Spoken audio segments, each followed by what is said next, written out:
आदिदेव नमस्तुभ्यं प्रसीद मम भास्कराः। दिवाकर नमस्तुभ्यं प्रभाकर नमस्तुते। सप्तस्वरथमारूढं प्रचण्डं कश्यपात्मजं श्वेतपद्मधरं देवं तं सूर्यं प्रणमाम्यहम्।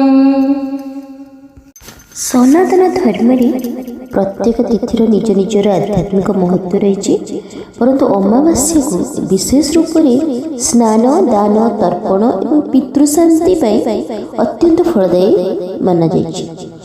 यह अमावास्या तिथि मौनी अमावास्या को अन्य अमावास्या तिथि पूरा पुण्यदायी अमावास्या कहुए। माघ मासर कृष्ण पक्ष जो अमावास्या पालन कराए ताहा हेउछि मौनी अमावास्या। यही तिथि आत्मशुद्धि मौन साधना एवं पितृको कल्याण अवसर प्रदान करता है। मौनी अमावास्या को माघी अमावास्या भी कहुए। यही दिन मौन व्रत धारण करी जप तप एवं सेवा कार्य करिले विशेष पुण्य प्राप्ति होते। शास्त्र रे जहाँ लिखाई यही दिन जो स्नान कराए दान कराए समस्त पाप क्षय हुए भगवान कृपा प्राप्ति होते। यह वर्ष 2026 मौनी अमावास्या 18 जनवरी आज पालन करा बंधुगण। आज ही पवित्र दिन में आसतु जेहेतु आज सूर्यदेव बार तेणु सूर्यदेव मंत्र जप कले अत्यंत शुभ होता है। मौनी अमावास्या गंगा जमुना नर्मदा किसी कौन भी पवित्र नदी स्नान करें अत्यंत पुण्य माना जाए एवं ब्राह्म मुहूर्त स्नान करी सूर्यदेव को अर्घ्य प्रदान कले शुभ होता है। तो आसतु सूर्यदेव यही मंत्र को जप करवा जप कर तो श्रवण कले समान फल प्राप्ति हो। तेणु आसतु मंत्र को श्रवण करवा सनातन धर्म सहित जोड़ी हो रही आमर ये आध्यात्मिक चैनल को सब्सक्राइब करी वीडियो को गोटे लाइक कर दिंतु एवं कमेंट रे ओम सूर्याय नमः निश्चय लिखंतु।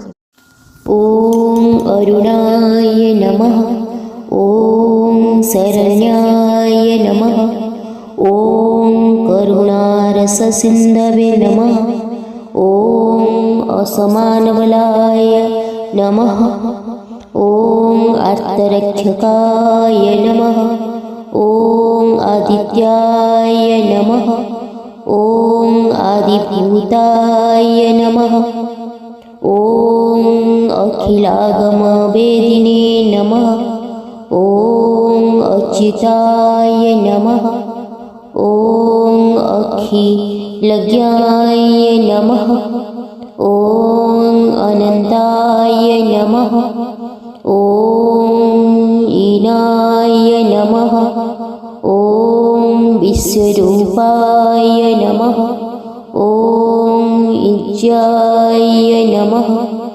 ओम इंद्राय नमः, ओम भानवे नमः, ओम इंदिरामंदिराब्दाय नमः, ओम वंदनीयाय नमः, ओम ईशाय नमः, ओम श्रुप्रसन्नाय नमः, ओम सुशीलाय नमः, ओम सुवर्चस्य नमः, ओम वशुप्रदाय नमः, ओम बसवे नमः, ओम वासुदेवाय नमः, ओम उज्ज्वल नमः, ओम उग्ररूपाय नमः, ओम ऊर्ध्वगाय नमः, ओम विवस्वते नमः, ओम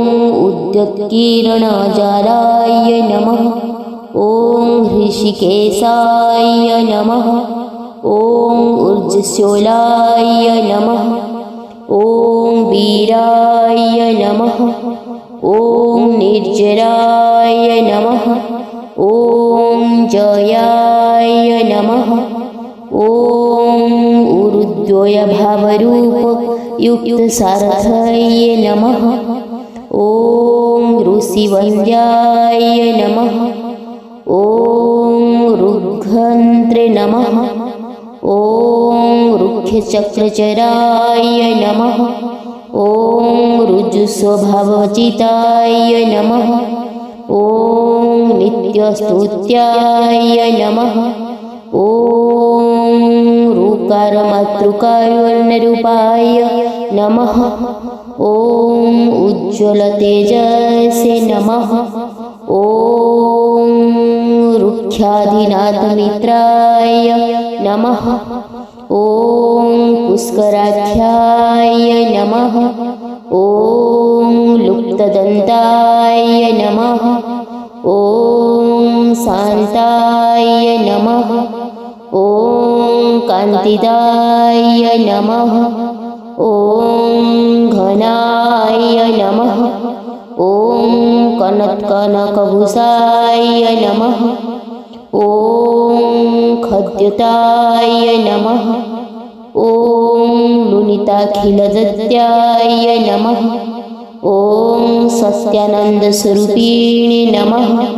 ॐ अर्थशरण्याय नमः। ॐ अपवर्गप्रदाय नमः। ॐ एकाकिने नमः। ॐ भगवते नमः। ॐ सृष्टिस्थित्यन्तकारिणे नमः। ॐ गुणात्मने नमः। ॐ घृणीभूते नमः। ॐ बृहते नमः। ॐ ब्रह्मणे नमः। ॐ ऐश्वर्यप्रदाय नमः। ॐ सर्वाय नमः। ॐ हरिदस्वाय नमः। ॐ सौराये नमः। ॐ दशदिक्संप्रकाशाय नमः। ॐ भक्तवश्याय नमः। ॐ ओजस्कराय नमः। ॐ जैने नमः। ॐ जगदानन्दहेतवे नमः। ॐ जन्ममृत्युजराव्याधिवर्जिताय नमः। ॐ उच्चस्थानसमारूढ रथस्थाय नमः। ॐ असुरारये नमः। ॐ कमनीयकराय नमः।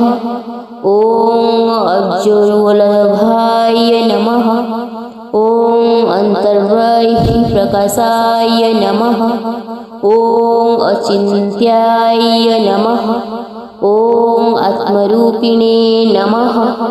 ॐ अच्युत्याय नमः। ॐ अमरेशाय नमः। ॐ परस्मै ज्योतिषे नमः। ॐ अहस्कराय नमः। ॐ रवये नमः। ॐ हरये नमः। ॐ परमात्मने नमः। ॐ तरुणाय नमः। ॐ वरेणाय नमः। ॐ ग्रहणाङ्पतये नमः। ॐ भास्कराय नमः। ॐ आदिमध्यान्तरहिताय नमः। ॐ सौख्यप्रदाय नमः। ॐ सकलजगताङ्पतये नमः। ॐ सूर्याय नमः। ॐ कवये नमः। ॐ नारायणाय नमः। ॐ परेशाय नमः। ॐ तेजरूपाय नमः। ॐ हिरण्यगर्भाय नमः। ॐ सम्पत्कराय नमः। ॐ ऐं इष्टार्थदाय नमः। ॐ अंश्रुप्रसन्नाय नमः। ॐ श्रीमते नमः। ॐ श्रेयसे नमः। ॐ सुख्यदायिने नमः। ॐ दीप्तमूर्तये नमः। ॐ निखिलागमविद्याय नमः। ॐ नित्यानन्दाय नमः।